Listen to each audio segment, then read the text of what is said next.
ഈ പള്ളി പൊളിച്ചതിൽ ഒരു കുമാരൻ പ്രതിയാണ്. ഇത് സഖാവ് പിണറായി വിജയൻ എന്ന കേരള മുഖ്യമന്ത്രിയുടെ മൂത്ത സഹോദരനാണ്. കേരളത്തിലെ കമ്മ്യൂണിസ്റ്റ് പാർട്ടി ഇടപെട്ടു തിരുത്തിയ ചരിത്രങ്ങൾ, എത്രമേൽ കള്ളക്കഥകൾ. തലശ്ശേരി കലാപം ആസൂത്രിതമായി നിങ്ങൾ ചെയ്തതാണ്. അവിടെ നിരന്തരമായി പണിയെടുത്ത ഒരു പാർട്ടി CPM ആണ് നാൻ. ആ യുദ്ധത്തിൽ UK കുഞ്ഞിരാമൻ ഷഹീദായി എന്നാണ് അവരുടെ അഭിപ്രായം. ആ കുഞ്ഞനൻ തന്നെ ഭക്ഷ്യഭിക്ഷബാധയേറ്റ് കൊല്ലപ്പെട്ടതാണ് എന്ന് ഞാൻ ആരോപണം ഉന്നയിച്ചു. പാർട്ടിയുടെ സെക്രട്ടറി MV ഗോവിന്ദൻ പറഞ്ഞു ഷാജിയുടെ പേരിൽ കേസെടുക്കും. എടുത്തില്ലേ? ഈ നിമിഷം വരെ എടുത്തില്ലല്ലോ. എന്റെ പേരിൽ നിങ്ങളൊരു FIR ഇട്. കുഞ്ഞനനെ കൊലപ്പെടുത്തിയതിൽ ദുരൂഹതയുണ്ട് എന്ന് ഞാൻ ഇതാ 100ാമത്തെ തവണയും ആവർത്തിക്കുകയാണ്. നിങ്ങളൊന്ന് കേസെടുക്കുക. മലപ്പുറത്ത് മുസ്ലിങ്ങൾക്കിടയിൽ കുഴപ്പമുണ്ടാക്കാൻ മുസ്ലിമിനെ തന്നെ ഉപയോഗിക്കലാണ് ബുദ്ധി. അത് വളരെ തന്ത്രപരമായി മലപ്പുറത്ത് ചെയ്തുകൊണ്ടേയിരിക്കുന്നു, ഘട്ടങ്ങളായി, കാലങ്ങളായി. എന്നാൽ മലപ്പുറത്തിന് പുറത്തോ അങ്ങനെയല്ല. ഞാൻ നേരത്തെ പറഞ്ഞ പോലെ രാധാപുരം അടക്കമുള്ള വടകര താലൂക്കുകളിൽ, കോഴിക്കോട്, കണ്ണൂര്, കാസർഗോഡ്, നിങ്ങൾ മറ്റിതര സമുദായങ്ങൾക്കിടയിൽ കേന്ദ്രീകൃതമായി നിൽക്കുന്ന സംഘടനാ സംവിധാനമുള്ള മുസ്ലിം സമുദായത്തെ ആക്ഷേപിക്കാൻ ശ്രമിക്കുന്നു. അവർക്കിടയിൽ പ്രശ്നങ്ങൾ ഉണ്ടാക്കാൻ ശ്രമിക്കുന്നു, തമ്മിൽ തല്ലിക്കുന്നു. ആ തമ്മിൽ തല്ലിക്കുന്നതിലൊക്കെയും അജണ്ട രാധാപുരം കലാപം, തലശ്ശേരി കലാപം, അതുപോലെ തന്നെ തളിപ്പറമ്പ് കലാപം, അതുപോലെ തന്നെ മാടായി കലാപം. അവിടെയുള്ള ഏറ്റവും പേരുകെട്ട കലാപങ്ങൾ എടുത്തു നോക്കിയാൽ ആ കലാപങ്ങളിൽ മുഴുവൻ നിങ്ങൾ ചെയ്തത് പകൽ കൊള്ളയാണ്. ഒരു സമൂഹത്തിന്റെ, സമുദായത്തിന്റെ നട്ടലൊടിച്ചു കളഞ്ഞ് അവരെ നിരായുധരാക്കുന്ന പണിയാണ് നിങ്ങൾ ചെയ്തത്. ഞാൻ സഖാക്കളോട് ചോദിക്കട്ടെ, പിന്നെ ഞാൻ KSTUവിന്റെ സമ്മേളനം നടക്കുമ്പോഴും ഒരു ചരിത്ര സെമിനാറിൽ സംസാരിക്കാൻ പോയപ്പോഴും ഞാൻ അവരോട് പറഞ്ഞു, നമ്മളിങ്ങനെ ഇന്ത്യയിൽ നരേന്ദ്രമോദിയും അല്ലെങ്കിൽ ഇന്ത്യയിൽ ഫാഷിസ്റ്റുകൾ തിരുത്തിയ ചരിത്രത്തിന്റെ കഥ പറയാൻ പോകുന്നതിന് മുമ്പ് ഇവിടെ ഈ മണ്ണില് EM ശങ്കരൻ നമ്പൂതിരിപ്പാട് മുതൽ തുടങ്ങിയിട്ട് കേരളത്തിലെ കമ്മ്യൂണിസ്റ്റ് പാർട്ടി ഇടപെട്ടു തിരുത്തിയ ചരിത്രങ്ങൾ, എത്രമേൽ കള്ളക്കഥകൾ ഈ പോസ്റ്റ് ട്രൂത്ത് കാലത്ത്. ഒറ്റ ഉദാഹരണം ഞാൻ പലപ്പോഴായിട്ട് പറഞ്ഞു, അത് തലശ്ശേരി കലാപമാണ്. ഞാൻ പ്രസംഗിച്ചിട്ട് 4-5 ദിവസമായി. അനങ്ങിയാല് എന്താ ഈ MV ഗോവിന്ദൻ വന്നിട്ട് ഷാജിക്കെതിരെ കേസെടുക്കുന്നു പറയുന്ന ആളാണ്. മിണ്ടിയിട്ടില്ല. ഇന്നൊരു പത്രക്കാരനോട് പറഞ്ഞ് ഞങ്ങള് ഒരുപാട് ശ്രമിച്ചു നോക്കി, കമന്റില്ല. ഞാൻ എന്താ പറഞ്ഞത്? 2 കാര്യമാണ്. ഒന്ന്, തലശ്ശേരി കലാപം ആസൂത്രിതമായി നിങ്ങൾ ചെയ്തതാണ്. അത് കേവലം ഒരു കലാപമല്ല, കേവലം ഒരു കലാപമല്ല. ഈ കലാപത്തിന്റെ റിസൾട്ട് അല്ല, അതിനെ കുറിച്ച് പറയുന്ന കാര്യം എന്താ? നിങ്ങൾ RSSകാർ നടത്തിയ കലാപത്തിൽ നിന്ന് മുസ്ലിങ്ങളെ രക്ഷിക്കാൻ അവിടെ നിരന്തരമായി പണിയെടുത്ത ഒരു പാർട്ടി CPM ആണ് നാൻ. ആ യുദ്ധത്തിൽ UK കുഞ്ഞിരാമൻ ഷഹീദായി എന്നാണ് അവരുടെ അഭിപ്രായം. UK കുഞ്ഞിരാമൻ പക്ഷേ ഷഹീദായത് കള്ളുഷാപ്പിലാണ്, മുസ്ലിങ്ങൾക്ക് വേണ്ടിയിട്ട്. അതും കലാപം കഴിഞ്ഞിട്ട് 3 ദിവസം കഴിഞ്ഞിട്ട്. കലാപം 31 അവസാനിച്ചു. 3 ദിവസം കഴിഞ്ഞ് ജനുവരി 3 ഈ സഖാവ് കുഞ്ഞിരാമൻ ഷഹീദാവാൻ വേണ്ടിയിട്ട് കള്ളുഷാപ്പ് പോയത്. അവിടെ എന്തോ അടിപിടിയായിട്ട് ഷഹീദായതാണ്. ഈ ഇതില് സഖാക്കളോട് ഞാൻ ചോദിക്കുന്ന ഒരു ചോദ്യം, ഈ കേസുമായി ബന്ധപ്പെട്ട് തലശ്ശേരിയിൽ രജിസ്റ്റർ ചെയ്ത ഏതെങ്കിലും ഒരു കേസ് കുഞ്ഞിരാമൻ ഷഹീദിന്റെ പേരുണ്ടോ? പറഞ്ഞുതരാം സഖാബ്. UK കുഞ്ഞിരാമന്റെ പേരുണ്ടോ? എന്താ ഇല്ലാത്തത്? എന്താ ഇല്ലാത്തത്? കാരണം ഈ കലാപത്തിന്റെ ഭാഗമായി കൊല്ലപ്പെട്ടതല്ല. ഒന്ന്. രണ്ടാമത്, ഈ കലാപം ഉണ്ടാക്കിയത് എങ്ങനെയാ നിങ്ങൾക്കറിയോ? EMS മന്ത്രിസഭയിൽ നിന്ന് ലീഗ് പുറത്തിറങ്ങി, സ്വാഭാവികമായി മന്ത്രിസഭ പിരിച്ചുവിട്ടു. ചേലാട്ട് അച്യുതമേനോന്റെ നേതൃത്വത്തിൽ മന്ത്രിസഭ വന്നു. CH അതിൽ അംഗമായപ്പോൾ ജനസംഘം വ്യാപകമായി മുസ്ലിം ലീഗിനെതിരായുള്ള പ്രചാരണങ്ങൾ തുടങ്ങി. തലശ്ശേരിയിൽ എന്താ ഒരു പ്രശ്നം ഉണ്ടായെന്ന് വെച്ചാല്, തലശ്ശേരിയിൽ അവിടെ CPIയുടെ NE ബൽറാം MLA ആയി. ഇതൊരു ചെറിയ പ്രശ്നമല്ല. NE ബൽറാം CPMനെ തോൽപ്പിച്ച് CPI MLA ആയി. ലീഗ് ചേലാട്ട് അച്യുതമേനോന്റെ മന്ത്രിസഭയിൽ അംഗവുമായി. അന്ന് തുടങ്ങിയ പ്രശ്നമാണ്. ഈ ജനസംഘവുമായി ചേർന്ന് CPM പ്രചാരണം തുടങ്ങി. എന്നിട്ടോ ക്രമേണ ലീഗ് വിരുദ്ധത മുസ്ലിം വിരുദ്ധതയായി എന്നത് ഷാജിയുടെ വാക്കല്ല. കണ്ണൂർ ജില്ലാ CPI അന്ന് കൊടുത്ത കമ്മീഷന് കൊടുത്ത വിധേയത്തിൽ കമ്മീഷന് കൊടുത്ത 4ാമത്തെ മൊഴിയാണ്. അറിയോ നിങ്ങള്? ഇത് ഞാൻ ഇവിടുന്ന് പ്രസംഗിച്ചു പോവല്ല, രേഖയാണ്. വിധേയത്തിൽ കമ്മീഷൻ അവിടെ കക്ഷികളെ പരിശോധിച്ചത് 70 പേരെ. 4ാമത്തെ കക്ഷി CPI കണ്ണൂർ ജില്ലാ കൗൺസിൽ. ആ കണ്ണൂർ ജില്ലാ കൗൺസിൽ പറഞ്ഞത് ഈ കലാപം ഉണ്ടാക്കിയത് CPI അവിടെ ജയിച്ചതിനു ശേഷം അതിന്റെ കാരണക്കാർ ലീഗാണ് എന്നതിന്റെ പേരിലാണ്. ക്ഷേത്രത്തിൽ നിന്ന് വരുന്ന ആ ജാഥയെ ആക്രമിച്ചു എന്നതിന്റെ പേരിലാണ് അവിടെ കലാപം ആരംഭിക്കുന്നത്. കലശ ഘോഷയാത്ര അതിന്റെ മേലേക്ക് ചെരിപ്പറിഞ്ഞു നൂർജഹാൻ ഹോട്ടലിൽ നിന്ന് എന്നാണ് പറഞ്ഞത്. എന്നാൽ വിധേയത്തിൽ കമ്മീഷൻ പറയുന്നുണ്ട്, രഘു എന്ന CPM-കാരൻ ആ ജാഥയിൽ പ്രകോപനമുണ്ടാക്കി മുസ്ലിങ്ങൾ ചെരിപ്പറിഞ്ഞു എന്ന ദുരാരോപണം ഉന്നയിക്കുകയും ഇവൻ അവിടുത്തെ CPM-ന്റെ നേതാവാണ് എന്ന് കമ്മീഷനോട് സമ്മതിക്കുകയും ചെയ്യുന്നുണ്ട്. ഞാൻ പറഞ്ഞു വരുന്ന ഒറ്റ കാര്യതാണ്, 33 പള്ളികൾ തകർത്തു. 33 പള്ളികളിൽ പെടുന്ന 15 പള്ളികളുടെ കിലോമീറ്ററുകൾ ദൂരത്തിൽ RSSകാരില്ല. അതിലൊന്നാണ് പിണറായി പാറപ്പുറത്തുള്ള പള്ളി എന്ന് പറയുന്നത്. പിണറായി പാറപ്പുറത്തുള്ള പള്ളി ഡിസംബർ 30 തകർക്കുകയാണ്. രാത്രിയിൽ തകർക്കുന്നതിനിടയിൽ ആളുകൾ തമ്മിൽ തന്നെ അങ്ങോട്ടും ഇങ്ങോട്ടും വെട്ടും കുത്തൊക്കെ തുടങ്ങിയപ്പോ ഇന്നിനി രാത്രി വേണ്ടെന്ന് പറഞ്ഞിട്ട് പകൽ പള്ളി പൊളിക്കാൻ തീരുമാനിച്ചു. ഡിസംബർ 31 സമാധാനം വരുന്നതിന്റെ തൊട്ട് മുമ്പ് ആ പള്ളി പൊളിച്ച് പൂർത്തീകരിച്ചു. സഖാവേ, ഈ പള്ളി പൊളിച്ചതിൽ ഒരു കുമാരൻ പ്രതിയാണ്. ഞാൻ 5-6 ദിവസമായി കൃത്യമായ തെളിവോടെ പറയുന്നു, ഇത് സഖാവ് പിണറായി വിജയൻ എന്ന കേരള മുഖ്യമന്ത്രിയുടെ മൂത്ത സഹോദരനാണ്. പള്ളി പൊളിച്ചതിൽ പ്രതി. നിങ്ങൾ പ്രതികരിച്ചിട്ടില്ല, നിങ്ങൾ ഇതിനെക്കുറിച്ച് വർത്താനം പറഞ്ഞിട്ടില്ല. എന്നാൽ നിങ്ങൾ അറിയുമോ, വേറൊരു കാര്യം ഞാൻ പറയാം. 971 കലാപത്തിന് ശേഷം ഡിസംബറിലാണ് ഇത് അവസാനിക്കുന്നത്. 72 CPI കണ്ണൂർ ജില്ലാ കമ്മിറ്റി ഒരു നോട്ടീസ് ഇറക്കി. പിണറായി വിജയൻ മറുപടി പറയണമെന്നാണ് ലഘുലേഖയുടെ തലക്കെട്ട്. അതിൽ 5 ചോദ്യങ്ങൾ, അതിൽ രസകരമായ ചോദ്യങ്ങളാണ്. കൃത്യമായി CPI പറയുന്നു, പള്ളി അടിച്ചിട്ട് പൊട്ടാഞ്ഞിട്ട് വീട്ടിൽ നിന്ന് ഡൈനാമിറ്റ് കൊണ്ടുവന്ന് പൊട്ടിക്കട എന്നൊരു നേതാവ് സഖാവിനോട് പറയുകയും സഖാവ് അത് ചെയ്യുകയും ചെയ്തത് പിണറായി വിജയ നീ അറിയില്ലേ? ഷാജിയല്ല, CPI കണ്ണൂർ ജില്ലാ കൗൺസിലിന്റെ ചോദ്യമാണ്. രണ്ടാമത് 3 ആളുടെ പേര് പറയുന്നുണ്ട്.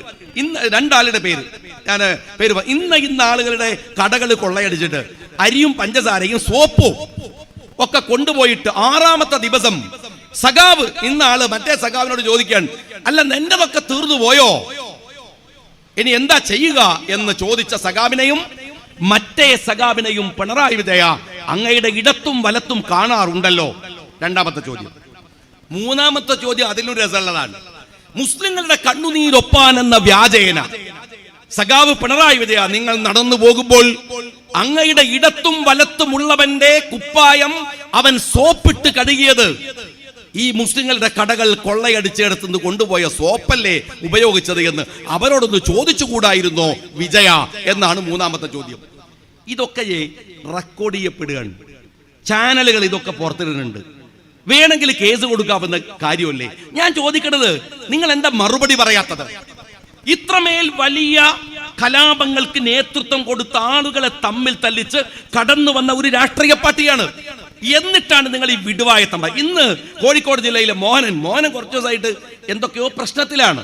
അദ്ദേഹം ഇടക്കിടക്ക് ഞെട്ടി ഉണർന്നു നോക്കുമ്പോൾ ജമാഅത്തെ ഇസ്ലാമി ഇന്ത്യ ഭരിക്കുകയാണ്. മോഹനായ ഹിന്ദുവിനോട് പറഞ്ഞു, ഇവനെങ്ങനെ ഹിന്ദു ആയത് എനിക്ക് അറിഞ്ഞില്ല, ഇയാൾ കമ്മ്യൂണിസ്റ്റ് അല്ലേ? അപ്പൊ അയാൾ പറയുന്നത് ഞാനടക്കമുള്ള ഹിന്ദുക്കൾക്കൂടെ ജമാഅത്തെ ഇസ്ലാമി ഇന്ത്യ ഭരിക്കുക. കേരളത്തിൽ അവരെന്നെ പറയുന്ന ഓർക്ക് 3000 മെമ്പർഷിപ്പ് ഉള്ളതെന്നാണ്. കേട്ടോ, ഒരു പഞ്ചായത്തെങ്കിലും ഭരിക്കാനുള്ള സൗകര്യം ഉണ്ടാക്കി കൊടുത്ത നിങ്ങളല്ലേ, ഈ CPM-കാരല്ലേ? നിങ്ങൾ ആലോചിച്ച് നോക്ക്.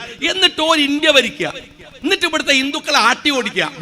മോഹനന് ഇന്നും നടത്തിയ പത്രസമ്മേളനത്തെ പറഞ്ഞെന്താ അറിയോ? ജമാഅത്ത് ബന്ധം വലിയ അപകടമുണ്ടാക്കും. ആണോ മോഹന? ഉണ്ടാക്കൂ.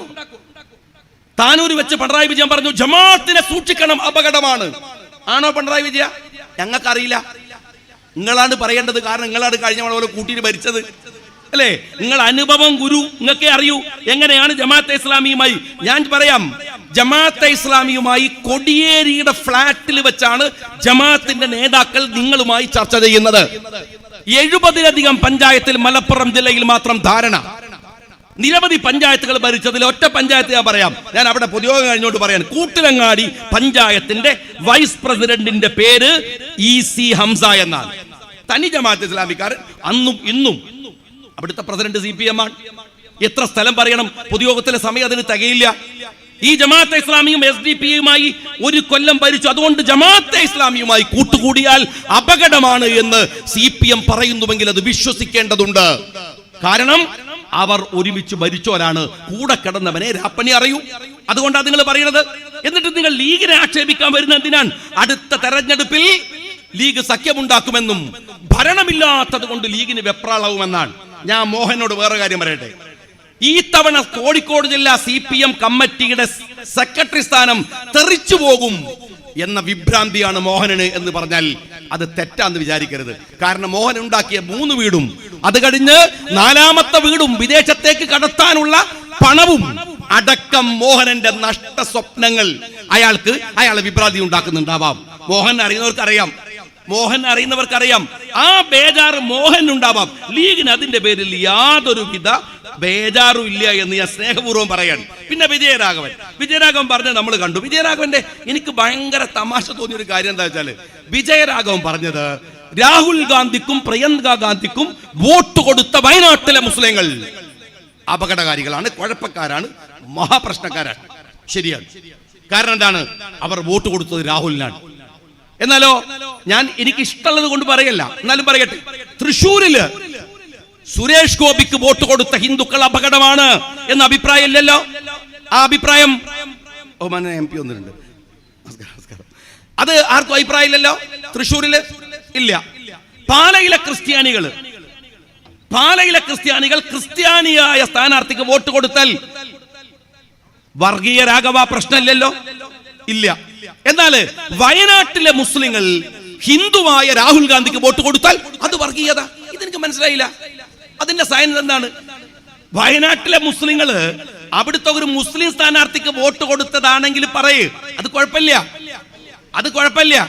പക്ഷേ വയനാട്ടിലെ മുസ്ലിങ്ങൾ വോട്ട് കൊടുത്തത് ഹിന്ദുവായ രാഹുലിന്, ഹിന്ദുവായ പ്രിയങ്കക്ക്.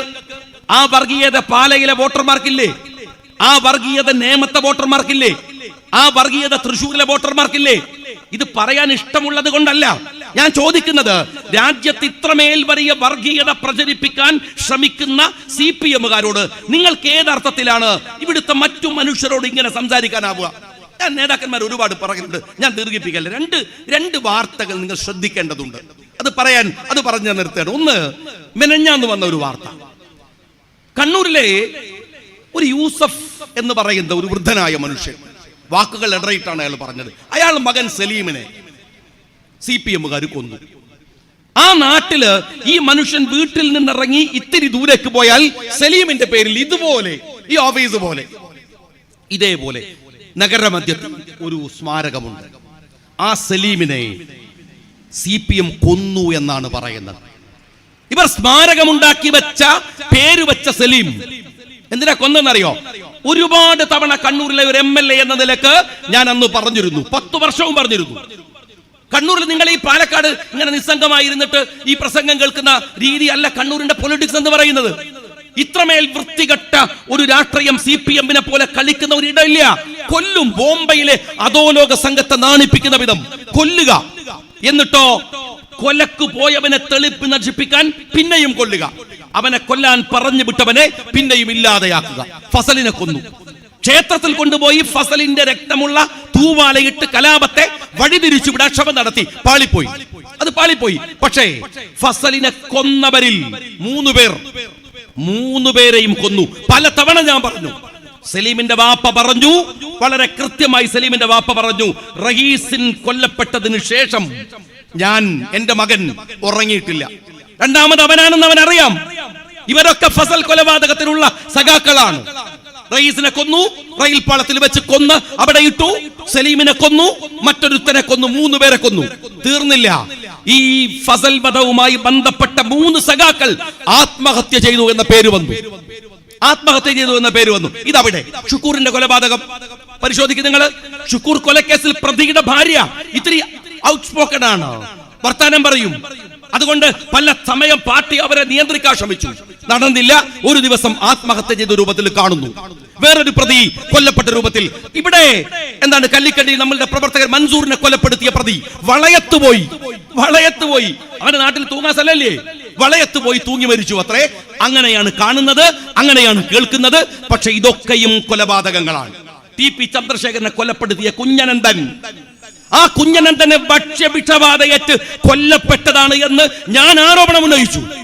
എനിക്ക് സംശയമുണ്ടെന്ന് പറഞ്ഞു. പാർട്ടിയുടെ സെക്രട്ടറി എം വി ഗോവിന്ദൻ പറഞ്ഞു ഷാജിയുടെ പേരിൽ കേസെടുക്കും. എടുത്തില്ലേ? ഈ നിമിഷം വരെ എടുത്തില്ലല്ലോ. എന്റെ പേരിൽ നിങ്ങളൊരു FIR ഇട്. കുഞ്ഞനന്ദനെ കൊലപ്പെടുത്തിയതിൽ ദുരൂഹതയുണ്ട് എന്ന് ഞാൻ ഇതാ 100ാമത്തെ തവണയും ആവർത്തിക്കുകയാണ്. നിങ്ങളൊന്ന് കേസെടുക്ക്. എന്താ എടുക്കാത്തത്? എടുക്കാൻ നിങ്ങൾക്ക് കഴിയില്ല. അങ്ങനെ ഒരു FIR വന്നാൽ എവിടെയാണ് കാര്യങ്ങൾ എത്തിച്ചേരുക എന്ന് നിങ്ങൾക്ക് നന്നായിട്ട് അറിയാം. നിങ്ങളത് ചെയ്തില്ല. കൊല്ലുക, എന്നിട്ട് കൊലപാതകത്തിൽ കക്ഷികളായവരെ പിന്നെയും കൊല്ലുക. സഖാക്കളെ, ഈ കൊല്ലപ്പെട്ടതിൽ ഒരു കോൺഗ്രസുകാരനില്ല, ഒരു ലീഗുകാരനില്ല. അറിയോ? നിങ്ങളാണ് കൊല്ലാൻ പോയത്. നിങ്ങളെ തന്നെയാണ് പിന്നെയും കൊല്ലുന്നത്. ഇതെന്ത് പാർട്ടിയാണോ? ഈ കൊല്ലാൻ പോകുന്ന കൂട്ടത്തിൽ പിണറായി ഉണ്ടോ, എന്റെ മകനുണ്ടോ, അല്ലെങ്കിൽ ഏതെങ്കിലും കുടുംബക്കാരുണ്ടോ? ഇല്ല. ഓരൊക്കെ കക്കുന്ന തിരക്കിലാണ്. MP ജയരാജന്റെ മോൻ, ഏതെങ്കിലും ഒരു പാർട്ടി നേതാവിന്റെ മക്കളുണ്ടോ? EP ജയരാജന്റെ മോൻ ഇല്ല. അവരൊക്കെ വലിയ സുഖത്തിലാണ്. നിങ്ങൾ ഈ തല്ലാനും കൊല്ലാനും പോവുക, എന്നിട്ട് തിരിച്ച് നിങ്ങളെ തന്നെ പിന്നെയും കൊല്ലുക, നിങ്ങളെ ഇല്ലാതെയാക്കുക. നവീൻ ബാബു, ഞാൻ ആരോപണം ഉന്നയിച്ചതാണ്. നവീൻ, നിങ്ങൾ വിചാരിക്കുന്നോ കണ്ണൂരിലെ ഒരു ADM ഭാര്യയോട് രാത്രി വിളിച്ചു പറയാണ് രാവിലെ എത്തിട്ടോ സ്റ്റേഷനിൽ വേണം?